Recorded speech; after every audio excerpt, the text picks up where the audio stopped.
اندھیری رات میں یہ کیا کرتے تھے؟ امام حسین کے خیموں کی حفاظت کرتے تھے. کہ ایک رات تھی، مولا کے کسی صحابی کو سایہ نظر آیا.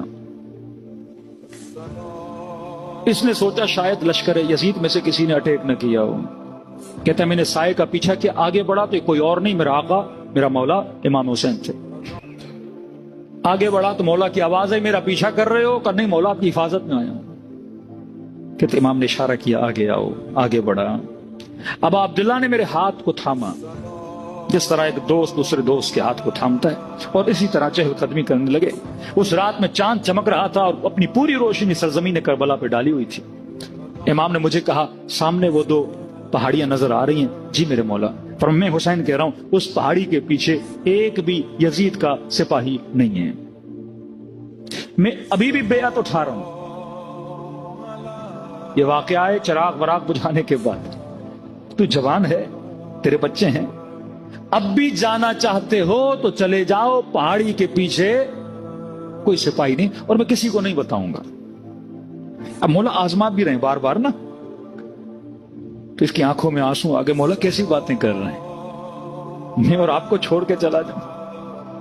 کہتا پھر اسی طرح باتیں کرتے کرتے مولا واپس آئے. امام نے کہا مجھے اپنی بہن کے خیمے میں جانا ہے، آپ ذرا آگے چلے جائیے.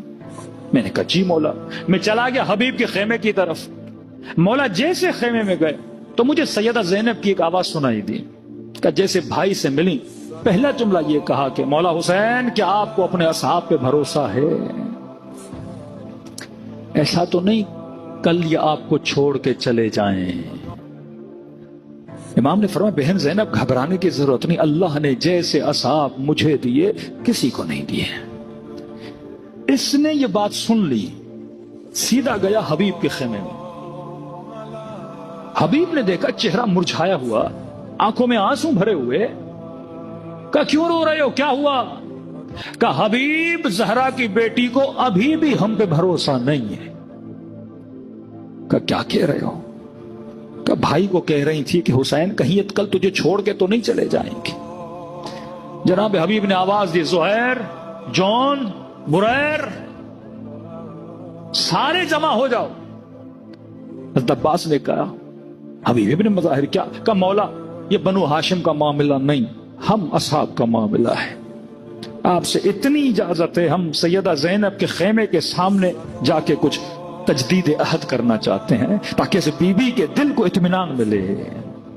پریشان ہے.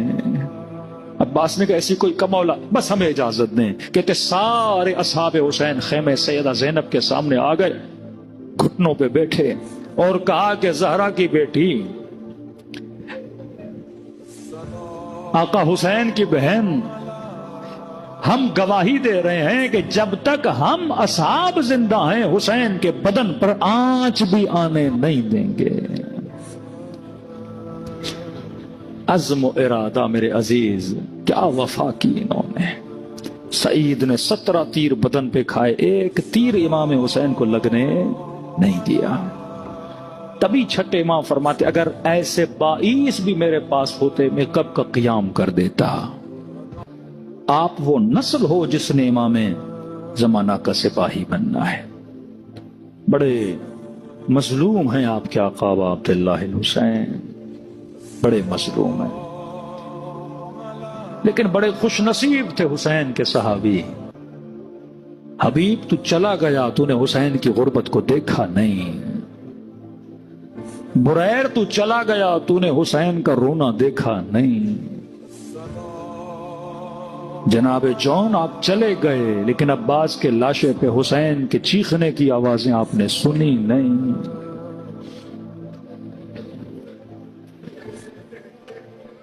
ہر کوئی تکلیف میں تھا نا، لیکن چلا گیا. اکبر چلے گئے، عباس چلے گئے، حبیب چلے گئے. کیا گزری امام حسین پہ جب تکو تنہا رہ گئے. کہتے شب عاشور ہر خیمے میں جاتے تھے، کبھی بیبیوں کے خیموں میں، کبھی بھتیجوں سے ملنے، کبھی بھانجوں سے ملنے، کبھی اصحاب کے خیمے میں. لیکن جب ظہر عاشور آئی تو کہتے ہر خیمے میں جاتے تھے، خیمہ خالی. عباس کے خیمے میں جائیں خالی، اکبر کا خیمہ خالی، حبیب کا خیمہ خالی، زہیر کا خیمہ خالی، تب وہ تنہا امام حسین اکیلے رہ گئے۔ تبھی کہا کہ شیعو اگر میری غربت پہ رونا ہو تو عاشورہ کے دن کو یاد کر کے رویا کر، جب تیرا مولا تکو تنہا آوازیں دے رہا تھا، ہے کوئی میری مدد کرنے والا، ہے کوئی میری مدد کرنے والا۔